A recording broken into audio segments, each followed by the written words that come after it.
விஜய் அவர்கள் மீது எனக்கு எந்த சங்கடமும் இல்லை. அவரோடு நிற்பதில் எனக்கு எந்த சங்கடமும் இல்லை. அம்பேத்கர் நூல் வெளியீட்டு விழாவில் பங்கேற்பதிலும் எனக்கு மகிழ்ச்சி தான். ஆனாலும் நானும் அவரும் ஒரே மேடையில் நின்றால் அதை வைத்து இங்கே அரசியல் சூதாட்டம் ஆட விரும்புகிறவர்கள் தமிழக அரசியல் களத்தில் கலைபரத்தை உருவாக்குவார்கள், குழப்பத்தை ஏற்படுத்துவார்கள். அதற்கு இடம் தர நான் விரும்பவில்லை.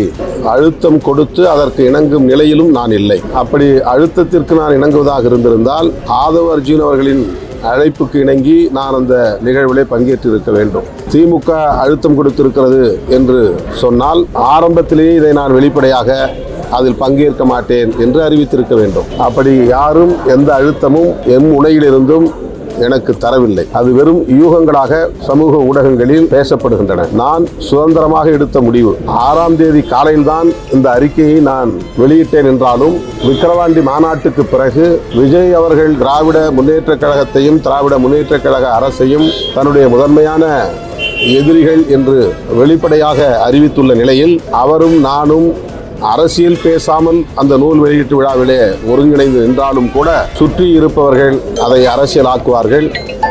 இதற்கென்று பல பேர் காத்து கிடக்கிறார்கள். ஆகவே அவர்களுக்கு தீனி போட நான் விரும்பவில்லை. விஜய் அவர்கள் மீது எனக்கு எந்த சங்கடமும் இல்லை. அவரோடு நிற்பதில் எனக்கு எந்த சங்கடமும் இல்லை. அம்பேத்கர் நூல் வெளியீட்டு விழாவில் பங்கேற்பதிலும் எனக்கு மகிழ்ச்சி தான். ஆனாலும் நானும் அவரும் ஒரே மேடையில் நின்றால் அதை வைத்து இங்கே அரசியல் சூதாட்டம் ஆட விரும்புகிறவர்கள் தமிழக அரசியல் களத்தில் கலைபரத்தை உருவாக்குவார்கள், குழப்பத்தை ஏற்படுத்துவார்கள். அதற்கு இடம் தர நான் விரும்பவில்லை என்பதை வெளிப்படையாக விகடன் பதிப்பகத்தாரிடம் விளக்கி சொல்லி பங்கேற்க இயலாத நிலையை ஏற்கனவே கூறிவிட்டேன். ஆகவே நான் ஏற்கனவே கூறியது ஊடகங்களுக்கு வரவில்லை.